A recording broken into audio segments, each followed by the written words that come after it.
할렐루야. 우리 옆에 있는 성도님들이랑 한번 좀 문안하겠습니다. 주님의 이름으로 사랑하고 축복합니다. 인사하실 때는 환한 표정으로 하셔야 됩니다. 환한 표정으로. 예. 오늘 우리가 읽은 말씀은 창세기의 말씀인데요.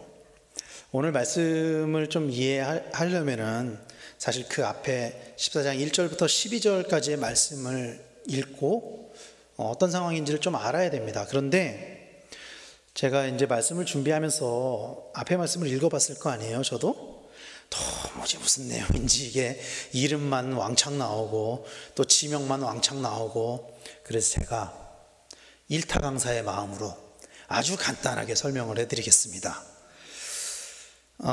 쉽게 설명을 드리자면은 소돔과 고모라, 그리고 아드바, 스보임, 소알, 이렇게 다섯 도시 국가가 그돌라오멜이라는 사람을 12년 동안 섬겼어요. 그런데 12년 동안 섬기다가 반란을 일으킨 거예요.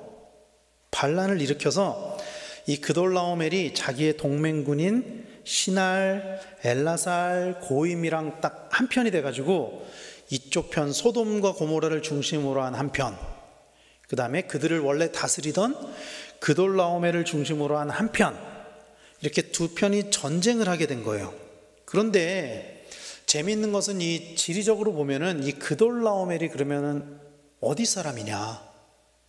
소돔과 인접한 지역에 있는 국가냐? 이 사람이 다스리던 국가가? 제가 보니까 그렇지 않더라고요. 이 그돌라오멜의 연합군들이 있었던 이 나라가 위치적으로 보면 어디 있었냐면은 고대 바벨론 지역, 그러니까 메소포타미아 지역, 오늘날로 이야기하면은 이라크, 쿠웨이트 이쪽 지역에 있는 나라예요. 그러니까 지도로 보면은 그 그돌라오멜이 소돔과 고모라를 치기 위해서는 왕복으로 최소한 2000km의 거리가 되는 곳을 와야 하는 거예요. 전쟁을 하기 위해서. 그러니까 바로 옆에 있는 나라랑 이렇게 어떤 일로 시비가 붙어서 싸우게 된 게 아니라 아주 먼 곳에 있는 나라가 다스리고 있었다가 이제 좀 멀리 있기도 하고 좀 영향력이 작아진 것 같고 우리가 힘도 생긴 것 같고 그래가지고 반란을 일으킨 거예요. 소돔 고모라 연합군이. 이 가나안 지역에 이 소돔과 고모라 이 편은 가나안 지역에 있는 나라들이었거든요. 그래서 반란을 일으켜가지고 가는 데만 1000km가 넘는 곳을 와서 이 반란을 잠재워야 되겠다 하고 온 거예요. 그런데 생각해 보면은 굳이 1000km를 자동차가 없던 시대에 1000km를 오려면은 도대체 며칠이나 걸릴까요? 그게 굉장히 오랜 시간이 걸렸을 거예요. 1000km면 부산을 왕복하고도 더 가야 돼요. 한 100km를 더 가야 되는 거리예요. 그 거리를 걸어서 간다고 생각해 보세요. 어마어마한 노동이 필요한, 이 수고가 필요한 일입니다, 이것은. 근데 그러면서까지 원정을 와야 되는 이유가 뭐였냐는 거죠. 성서학자들에 의하면은 오늘날 소돔의 위치, 이 소돔이 어디에 있었느냐는 거는 명확하진 않아요. 성경에 명확하게 나오진 않지만 성서학자들은 이 위치를 어디로 추측하냐면은 오늘날의 사해 있죠, 사해. 여매라고 불리는 그 사해 남부 지역에 위치했을 것이다, 그렇게 추측을 해요. 즉 소돔은 소금의 생산지로서 아주 중요한 도시였을 것이다, 이렇게 추정을 합니다. 그래서 이 소돔은 창세기에 보면은 굉장히 화려하고 굉장히 큰 도시, 경제적으로도 부유한 도시였던 것 같아요. 왜 그러냐면 이 소금 산업이 굉장히 발달해 있었던 곳이었던 것 같아요. 아브라함의 조카 롯은 아브라함과 헤어지는 과정에서 소돔을 택했습니다. 우리가 기억하는 것처럼 창세기 13장 10절 11절 말씀을 보면은 그 헤어지는 장면을 이렇게 이야기를 해요. 이에 롯이 눈을 들어 요단 지역을 바라본즉 소알까지 온 땅에 물이 넉넉하니 여호와께서 소돔과 고모라를 멸하시기 전이었으므로 여호와의 동산 같고 애굽 땅과 같았더라. 그러므로 롯이 요단 온 지역을 택하고 동으로 옮기니 그들이 서로 떠난지라. 여기를 어떻게 표현하냐면은 여호와의 동산 같고 애굽 땅과 같았더라, 이렇게 표현을 해요. 여호와의 동산 같고 애굽 땅과 같았더라. 너무 좋아 보였던 거예요. 그것이. 그래서 롯은 이 요단 온 지역 그리고 소돔에 거주를 하게 되거든요. 근데 사실 롯이 결정한 이 선택은 지극히 상식적인 결정이었어요. 당연한 결정이죠. 오늘날처럼 수도가 발달되어 있지 않았었으니까 당연히 물이 풍부한 곳, 살만한 곳, 경제적인 활동이 가능한 곳, 그런 곳에서 살고 싶지 않겠어요? 오늘날에도 사람들이 도시로 모이는 것과 똑같은 이유입니다. 아주 지극히 상식적인 결정이었고 그 결과 롯은 소돔에 거주하게 된 거죠. 그런데 롯이 있던 이 소돔이 이 전쟁에 휘말리게 된 거예요. 그돌라오멜은 소돔을 치기 위해 1절부터 12절 앞에 말씀을 보면은 중간에 몇 곳을 막 이렇게 거치면서 가요. 몇 곳을 치면서 가요. 이 지명이 우리한테 익숙하지 않은 지명들이거든요, 사실. 제가 다 찾아봤습니다. 찾아봤더니 이 지명들이 기르나임, 아스다롯, 함, 또 기랴다임, 세일, 알바란, 또 가데스 바네아에 이르기까지 이 지역들은요 소돔과 고모라를 둘러싸고 있는 곳들이에요. 그러니까 무슨 뜻이냐면 소돔 고모라 그 연합군들을 점령하기 위해 주변부터 다 치면서 가고 있었던 거예요. 도움을 주지 못하게 주변을 다 점령을 하고 나서 비로소 소돔과 고모라 연합군을 공격하고 전쟁이 일어났다라는 것이죠. 그러니까 전투에 아주 능했던 것 같아요. 전략과 전술이 뛰어났던 것 같습니다. 그런데 문제는 롯이 거주했던 그 소돔이 굉장히 화려하고 굉장히 아름다운 곳이었지만 또한 굉장히 악한 곳이었다는 거예요. 창세기 19장에 보면은 천사가 방문했을 때 소돔 사람들은 천사를 범하려고 하는 장면이 나옵니다. 그래서 소돔에서 파생된 영어가 있어요.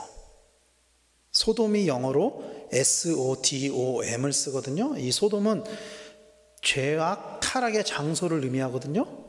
여기에서 파생된 단어 소도마이트라는 단어가 있고요. 또 소돔이라는 단어가 있습니다. 이게 무슨 뜻이냐면요, 소도마이트는 남색자, 그러니까 동성연애하는 것들, 수간자, 동물과 성행위를 하는 것들, 이상한 성행위에 빠진 사람, 이런 뜻을 가지고 있습니다. 소돔이도 남색, 수간, 이런 뜻을 가지고 있어요. 그러니까 소돔이 굉장히 성적으로 타락하고 굉장히 더러운 곳, 죄악이 가득한 곳, 그런 곳이었다는 거죠. 그런데 주변 나라들이 다 점령이 되고 이 소돔 또한 점령이 된 거예요. 그래서 소돔 사람들이 다 포로가 돼서 가게 되는데, 끌려가게 되는데 롯도 포로가 돼서 잡혀가게 된 것입니다. 이게 오늘 말씀의 상황이에요. 창세기 14장 13절에 의하면 아브라함은 당시 마므레 지역에 거주하고 있었는데요, 아브라함은 롯이 잡혀갔다는 이야기를 듣고 다메섹 부근까지 구출하러 갑니다. 이 성경에 나오는 지명들이 사실 우리 머릿속에 지도로 잘 그려지지 않아서 이 거리감이나 이런 게 잘 익숙하지는 않으시겠지만 아브라함이 318명을 데리고 갔다라고 이야기를 하는데, 이 아브라함이 거주하고 있었던 이 마므레 지역에서 다메섹 지역까지는 대략 한 400km 정도가 걸려요. 그러니까 서울에서 부산 정도 되는 거리를, 그러니까 이런 거죠. 지도로 보면은 소돔과 고모라 이 연합군을 점령하고 포로를 끌고 다시 바벨론으로 돌아가려면은 아브라함이 왔었던 그 길을 거꾸로 돌아가게 되거든요. 광야를 거치지 않으려면. 그러면은 다메섹을 지나가야 돼요. 그러니까 가던 도중에 아브라함이 쫓아간 거예요. 그 뒤를 대략 한 400km 정도를 쫓아갔다라는 거예요. 그런데 아브라함이 거느리고 있었던 이 318명은 연합군, 그 연합군에 비하면 보잘것없는 병사이지만 그들은 밤에 기습하는 작전으로 롯을 구하러 원정을 떠나고 그리고 결국엔 롯을 구하게 됩니다. 그러면 왜 아브라함이 롯을 구하러 그 먼 곳까지 가게 되었느냐는 거예요. 400km가 되는 거리를 300명을 이끌고, 정규군도 아닌 사람들을 이끌고 연합군에 맞서서 싸우러 갔다라는 것이죠. 지난주일에 제가 이렇게 산부예배 사회를 보고 있는데 저 뒤에 낯선 사람이 이렇게 왔다 갔다 하는 거예요. 예배 시작한 지 얼마 안 돼서 서성거리는 거예요. 이렇게 멀리서 보니까 누군지 잘 모르겠어요. 그러다가 그 사람이 이렇게 요 중간 지금 정인영 권사님 앉아 계신 그쯤으로 이렇게 쭉 나와서 앉더라고요. 그래서 이렇게 딱 보니까 미국에 살고 있는 우리 장로님 아들인 거예요. 아들이 딱 온 거예요. 그날 마침 왔더라고요. 그래서 그날 이제 제가 바빠가지고 인사를 못하고 며칠 뒤에 이제 그 권사님이랑 이야기를 이렇게 나누다가 미국 시민권에 관한 이야기를 하게 됐어요. 각 나라는 자국 국민들에게 시민권을 부여하고 시민권이 있는 사람들은 그 나라의 의무 또 권리를 주장할 수 있습니다. 그런데 몇몇 나라의 시민권은 다른 나라의 시민권보다 좀 더 그 가치가 높다라고 여겨지는 나라들이 있어요. 종종. 그 중에 하나가 미국 시민권이죠. 따기도 어렵고 또 가지고 있는 사람들을 많이 부러워들도 하죠. 왜 그게 그렇게 큰 가치를 가지고 있을까 제가 한번 생각을 해봤거든요. 제가 생각하기에는 아마도 미국만큼 자국민을 잘 보호하는 국가가 없다. 자국민이 위험에 처했을 때 군대를 동원할 수 있는 나라, 몇 안 되는 나라 중에 하나이지 않겠느냐. 라이언 일병구하기라는 영화, 옛날 그 영화를 보면은 한 명의 병사를 구하기 위해 부대를 투입을 하잖아요. 자국민의 이익을 위해 국가가 나서잖아요. 그래서 그 참 미국 시민권을 가지고 있는 사람들이 참 좋겠다, 뭐 복되도다 이런 생각도 하면서 그러면 나는 대한민국의 시민권자로서 라는 생각을 하다가 내 소속은, 내 진짜 소속은 어디냐 이런 생각을 하게 된 거예요. 성경에서는 우리의 소속을 명확하게 이야기를 하고 있습니다. 성경에서는 우리가 하늘에 속한 자라고 이야기를 해요. 빌립보서 3장 20절에는 이렇게 이야기를 합니다.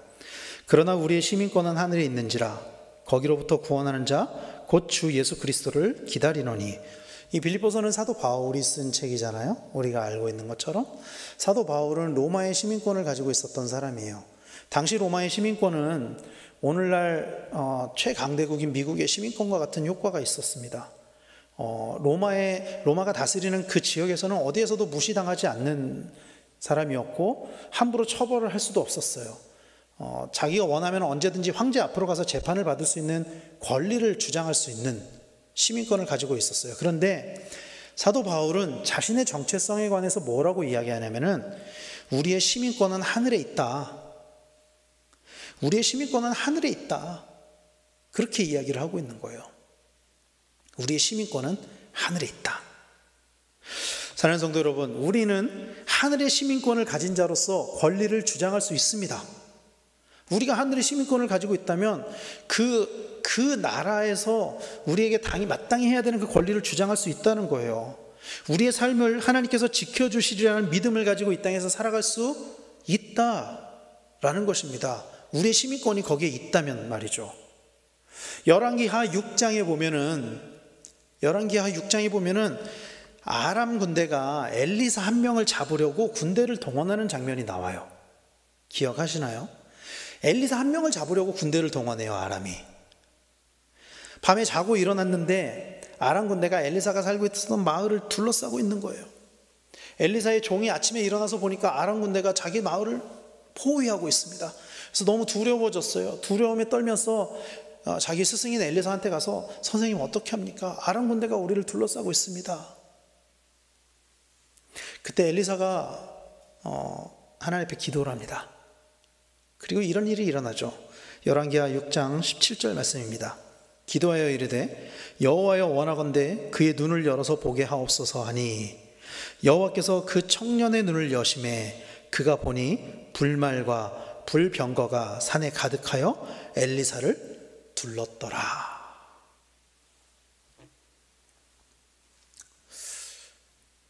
그 종은 보지 못했지만 엘리사는 확신을 가지고 있었습니다. 하나님께서 하나님의 사람을 지켜주실 것이다. 하나님은 하나님의 사람을 보호하고 지키시기를 원하시는 줄로 믿으시길 바랍니다. 엘리사 한 사람을 지키시기 위해 하늘의 군대를 동원하셨어요. 하나님께서는. 그런데 여러분, 우리가 반드시 알아야 되는 것은 하나님께서 우리를 지키시는 그 방법이 항상 우리가 생각하는 방법은 아니라는 거예요. 우리가 생각하는 뜻대로, 우리의 방법대로 하나님이 우리를 지키시지 않는다는 거예요. 그러나 하나님은 우리 한 사람 한 사람을 사랑하시며 우리를 지키시기를 보호하신다는 그것만은 명확하다는 것을 우리는 기억해야만 합니다. 그래서 때로는 그리스도인들에게도 위기가 닥칠 수 있어요. 고난에 처할 수도 있어요. 때로는 그것을 하나님이 허락하시기도 하세요. 욥을 보세요. 하나님이 허락하시잖아요. 다윗을 보세요. 광야로 쫓겨가잖아요. 그러나 반드시 하나님은 끝까지 지키시는 분이라는 것을 믿으시길 바랍니다. 오늘 본문에서 아브라함은 그런 하나님의 마음을 가지고 조카 롯을 구하러 달려갔어요. 질 수도 있는 싸움이죠. 연합군과. 아니, 당연히 지는 싸움이에요. 이것은. 그런데 그럼에도 불구하고 아브라함은 롯을 구하기 위해서 달려갔습니다. 오늘 본문에 보면은 롯만 구해오지 않거든요. 그 전쟁에서. 롯을 비롯해서 그 소돔에 거주하고 있었던 사람들을 구출을 해와요. 사실 소돔은 굉장히 악한 도시였잖아요. 망해도 싼 도시였단 말이에요. 그러나 구출받을 만한 가치가 없는 소돔 사람들이 롯이 있었기 때문에 아브라함은 롯과 더불어서 그곳의 사람들까지도 다 구출을 했어요. 그리고 그들은 기드온의 300용사처럼 정규군을, 강대국의 정규군을 물리치고 롯을 구해왔다라는 것입니다. 롯은 아브라함을 떠났습니다. 여러분, 우리가 기억하는 것처럼 롯이 아브라함을 떠났어요. 아브라함이 롯을 보낸 게 아니라 롯이 떠난 거예요. 롯이 먼저 내가 저쪽으로 가겠습니다 하고 간 거예요. 그러나 아브라함은 공경에 처한 롯을 외면하지 않았어요. 롯은 죄악을 찾아 죄악의 도시 소돔으로 향했지만 아브라함은 롯을 다시 한번 구원했습니다. 그 한 사람을 위해서 300여 명의 병사가 400km를 달려가서 질 수밖에 없는 싸움, 그 무모한 전쟁을 벌인 거예요. 왜 그래야만 했을까요? 롯이 아브라함의 조카였기 때문입니다. 당시 아브라함은 자식이 없었죠. 이삭을 낳기 전이었습니다. 자식이 없는 아브라함에게 자식과 같은 사랑을 준 조카였기 때문에 롯을 구하러 달려간 거예요. 자신을 믿고 갈대아 우르에서 하란에서 가나안까지 1000km 넘는 여정을 함께했던 조카였기 때문입니다. 그 사랑이 아브라함으로 하여금 종들을 데리고 먼 곳까지 가서 목숨을 걸고 전쟁을 하게 한 것입니다. 사랑하는 성도 여러분, 그런데요, 우리를 향한 하나님의 사랑은 아브라함의 사랑보다 훨씬 더 큰 사랑이라는 것을 기억하시길 바랍니다. 하나님은 우리 한 사람 한 사람을 아주 특별하게 창조하셨어요. 한 사람 한 사람을. 물론 모든 인류를 향한 보편적인 은혜가 주어졌죠. 그러나 또한 우리 한 사람 한 사람을 향한 하나님의 은혜가 있다는 것을 믿으시길 바랍니다. 하나님은 우리들을 누구보다도 잘 아시고 누구보다도 더 많이 사랑하시는 분이라는 것을 믿으시길 바랍니다. 나보다 나를 더 잘 아시는 분이 하나님이세요. 나보다 나를 더 사랑하시는 분이 하나님이세요. 그렇기 때문에 하나님은 우리를 위해, 나를 위해, 여러분들 한 사람 한 사람을 위해 자신의 모두를 내어주셨다라는 사실을 믿으시길 바랍니다. 성경은 이렇게 이야기합니다. 로마서 5장 7절 8절 말씀에 의인을 위하여 죽는 자가 쉽지 않고 선인을 위하여 용감히 죽는 자가 혹 있거니와 우리가 아직 죄인 되었을 때 그리스도께서 우리를 위하여 죽으심으로 하나님께서 우리에 대한 자기의 사랑을 확증하셨느니라, 이렇게 이야기를 해요. 의인을 위해 죽는 자가 거의 없고 선한 사람을 위해 과감히 죽는 사람은 가끔 있다. 그러니까 가끔 있다는 거예요. 가끔. 그나마도 선한 사람을 위해 죽는 사람이 가끔 있다는 거예요. 죄인을 위해 죽는 사람은 없다는 거예요. 악한 사람을 위해 죽는 사람은 없다는 것입니다. 그러나 죄인을 위해서 죽으셨다. 우리가 아직 죄인 되었을 때 그리스도께서 우리를 위하여 죽으셨다. 성경이 이렇게 이야기를 하고 있는 거예요. 세상에 가치가 있다고 여겨지는 사람을 위해서 죽는 것도 쉽지 않은 일인데, 그럼에도 불구하고 예수님은 죄인을 위해서 죽으셨다. 성경은 이렇게 기록을 하고 있습니다. 그리고 그 죽으심으로 말미암아 우리에 대한 하나님의 사랑을 확증했다. 성경은 이렇게 이야기를 하고 있습니다. 어떻게 그것으로 하나님의 사랑이 확증될까요? 여러분, 이따금씩 우리는 다른 사람을 위해 목숨을 버리는 사람들에 관한 이야기를 듣습니다. 어떤 때는 지하철역에서 떨어진 사람을 구하다가 변을 당하는 사람이 있기도 하고요. 화재 현장에 들어가서 다른 사람을 구하다가 죽게 되는 소방관들에 대한 이야기를 듣기도 하고요. 이런 이야기를 종종 듣기도 해요. 그런 사람들을 의인이라고 이야기를 하죠. 다른 사람을 위해서 간혹 죽는 사람이 있습니다. 그런데요, 여러분, 다른 사람을 위해 자기 자식을 내어주는 사람은 없어요. 자기 자식을 내어주는 사람은 없습니다. 왜냐하면 자식은 나보다 더 소중하기 때문이에요. 다른 사람이 1000명이 죽는다고 해도 내 자식 한 사람을 거기에 내어주지 않습니다. 내 자식을 죽일 수 없어요. 그게 부모의 마음입니다. 그런데요, 하나님은 독생자를 우리를 위해 내어주셨어요. 우리 한 사람 한 사람을 위해 예수 그리스도를 우리에게 내어주셨습니다. 그리스도의 피로 우리를 속량하시고 우리를 구원하셨습니다. 그게 여러분들의 가치입니다. 그게 우리의 가치예요.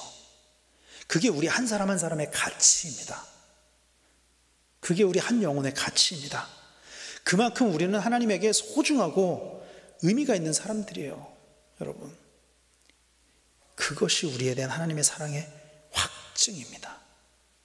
아들을 보내신 것. 하나님은 인간이 죄를 범해서 죽게 된 것을 안타깝게 여기셨습니다. 그래서 독생자 예수 그리스도를 우리에게 보내심으로 우리를 구원하기를 원하셨습니다. 요한복음 3장 16절과 17절 말씀은 이렇게 이야기를 합니다. 하나님이 세상을 이처럼 사랑하사 독생자를 주셨으니 이는 그를 믿는 자마다 멸망하지 않고 영생을 얻게 하려 하심이라. 하나님이 그 아들을 세상에 보내신 것은 세상을 심판하려 하심이 아니요 그로 말미암아 세상의 구원을 받게 하려 하심이라. 예수님이 이 땅에 오신 이유를 두 가지를 이야기를 해요. 이 말씀에서는 첫 번째는 영생을 얻게 하려 하십니다. 두 번째는 세상이 구원을 받게 하려 하십니다. 같은 이야기죠. 구원을 위해서, 살리시기 위해서 이 땅에 오셨다라는 것입니다. 죽음의 늪에서 허덕이는 우리를 살리시기 위해서 하나님은 독생자 예수 그리스도를 기꺼이 보내주셨습니다. 믿으시길 바랍니다. 제가 어렸을 때 본 영화, 아주 제가 감명 깊게 본 영화 중에 쉰들러 리스트라는 영화가 있습니다. 그 영화에 보면은 마지막 장면이 제일 감동적인 장면이에요. 마지막에 쉰들러가 살린 유대인들이 쫙 서 있는 장면에서 독일이 패망하고 그곳을 쉰들러가 떠나야 되는 상황에서 내가 이 자동차를 팔았더라면 몇 명을 더 살릴 수 있었을 텐데, 내가 이 반지를 팔았더라면 몇 명을 더 살릴 수 있었을 텐데, 이런 장면이 나오잖아요. 스스로 자책을 하는 장면이. 그렇게 자기가 가진 것을 다 내어주는 사람, 그것만으로도 굉장히 감동이 되는데, 여러분, 자식을 내어준다? 이거는요, 여러분, 우리가 평생 그 은혜를 갚아도 다 갚을 수가 없는 은혜입니다, 여러분. 우리가 가지고 있는 가치가 그 은혜의 무게만큼이라는 거예요. 우리 한 사람 한 사람이. 사랑하는 성도 여러분, 예수님은 목숨이 무엇보다 중요하다고 말씀하셨습니다. 우리 한 사람이 가지고 있는 생명이, 그 영혼이 무엇보다도 중요하다고 말씀하셨어요. 마태복음 16장 26절은 이렇게 이야기를 합니다. 사람이 만일 온 천하를 얻고도 제 목숨을 잃으면 무엇이 유익하리요? 사람이 무엇을 주고 제 목숨과 바꾸겠느냐? 천하를 얻어도 목숨을 잃는다면 아무 소용이 없다라는 거예요. 육신의 목숨도 그럴진데 영혼을 잃는 것은 얼마나 큰 손실입니까, 여러분? 잠깐 살다가 가는 이 땅에서의 목숨도 그렇게 소중한데, 영원히 살고 영원히 죽게 되는 그 영혼이 죽는 것은 얼마나 이게 큰 손실이냐는 거예요. 그래서 예수님은 영혼을 잃는 것을 이렇게 표현하셨어요. 마태복음 18장 6절에 누구든지 나를 믿는 이 작은 자 중 하나를 실족하게 하면 차라리 연자 맷돌이 그 목에 달려서 깊은 바다에 빠뜨려지는 것이 나으니라. 그러니까 다른 사람의 영혼을 실족하게 하는 것보다 내가 그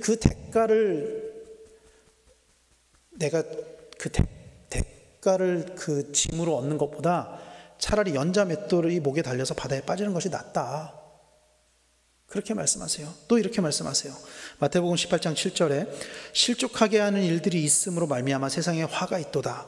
실족하게 하는 일이 없을 수는 없으나 실족하게 하는 그 사람에게는 화가 있도다. 이렇게 이야기를 합니다. 예수님에게 있어서 우리는 그런 가치가 있다는 거예요. 우리 영혼은. 우리를 실족하는 자들에게는 주님 사랑의 주님이라고 우리가 이야기하잖아요. 우리를 살리신 주님이잖아요. 그런데 실족하게 하는 자들에게는 화가 있을 것이다. 그렇게 말씀하셨어요. 그 정도의 가치가 있다는 것입니다. 그런데 여러분, 이걸 반대로 이야기하잖아요. 우리 또한 다른 영혼을 실족하지 않게 해야 된다, 이렇게 볼 수도 있어요. 거꾸로 이야기하면은 우리가 그만큼 가치를 가지고 있는 것처럼 다른 사람도 그만큼의 가치를 가지고 있다라는 거예요. 교회 생활을 하다 보면은 때로는 내가 상처를 받기도 합니다. 그런데요, 때로는 의도치 않게 내가 상처를 주기도 해요. 사람들과 함께 있다 보면은 그러기도 한다라는 거예요. 믿음의 분량에 따라서 어떤 사람은 상처를 받아도 넘어지지 않습니다. 어떤 사람은 아무리 상처를 받아도 넘어지지 않는 사람도 있어요. 실족하지 않는 사람도 있어요. 믿음이 아주 강하고 믿음이 반석 위에 굳건하게 세워진 사람이라면 어떤 상황과 어떤 환경 속에서도 실족하지 않아요. 그런 사람들도 있어요. 그러나 믿음이 약한 사람들은 아주 작은 상처에 실족하기도 해요. 믿음이 연약한 사람들은, 아직 믿음이 모래 위에 세워진 사람들은 아주 작은 상처에도 넘어지고 실족하기도 한다라는 거예요. 그래서 예수님께서도 마태복음 18장 6절에서 이 작은 자 중 하나를 실족하게 하면 이라고 이렇게 이야기를 하고 있는 거예요. 이 작은 자 중 하나를 실족하게 하면 여기서 이 작은 자는 그 당시 예수님이 계셨던 그 상황에서는 어린아이를 뜻하는 거거든요. 어린아이가 왔을 때 하신 말씀이거든요. 그런데 이 어린아이는 이제 신체적인 어린아이를 이야기하기도 하지만 신앙적으로 어린 사람들을 뜻하기도 합니다. 그래서 우리는 믿음이 연약한 사람들을 보호하고 돌봐야 합니다. 사실 이 자리에 계신 여러분들은 수요예배 나오시는 분들, 수요예배 나와서 예배 드리시는 분들은 대부분 성숙한 믿음을 가진 분들이에요. 그래서 여기에 계신 분들은 교회에서 실족하는 일이 사실 드물죠. 제가 예전에 처음 전도사 사역을 시작할 때 제가 가기 전에 전임자가 한 3개월 정도 없었어요. 그 부서에. 그래서 인원이 막 떨어졌나 봐요. 그래서 한 15명 정도가 남아 있었던 거예요, 아이들이. 제가 딱 부임을 하고 이제 목사님이랑 만나고 부서에 관해서 이야기를 듣는데, 그때 목사님이 저한테 이렇게 말씀하세요. 지금 남아있는 애들은 발로 차도 나가지 않을 애들이니까 걱정하지 말고 사역하라고. 여기에 계신 분들은 신앙적으로 비교적 성숙한 분들이기 때문에 실족당하는 일이 드물죠. 사실 여기에 계신 분들은. 그러나 우리 주변에 믿음이 연약한 사람들, 또 지위가 낮은 사람들, 또 나이가 어린 사람들은 언제든지 실족할 수 있어요. 여러분, 우리 때문에 누군가 실족하게 된다면 우리에게도 불행이 닥치게 될 것입니다. 화가 있을 것이다 라고 말씀하신 이것을 다른 번역에서는 불행하게 될 것입니다, 이렇게 번역을 하더라고요. 예수님은 이렇게 말씀하셨어요. 실족하게 하는 일이 없을 수는 없다. 예수님도 그렇게 말씀하세요. 그러나 실족하게 하면 화가 닥칠 것이다, 이렇게 말씀하세요.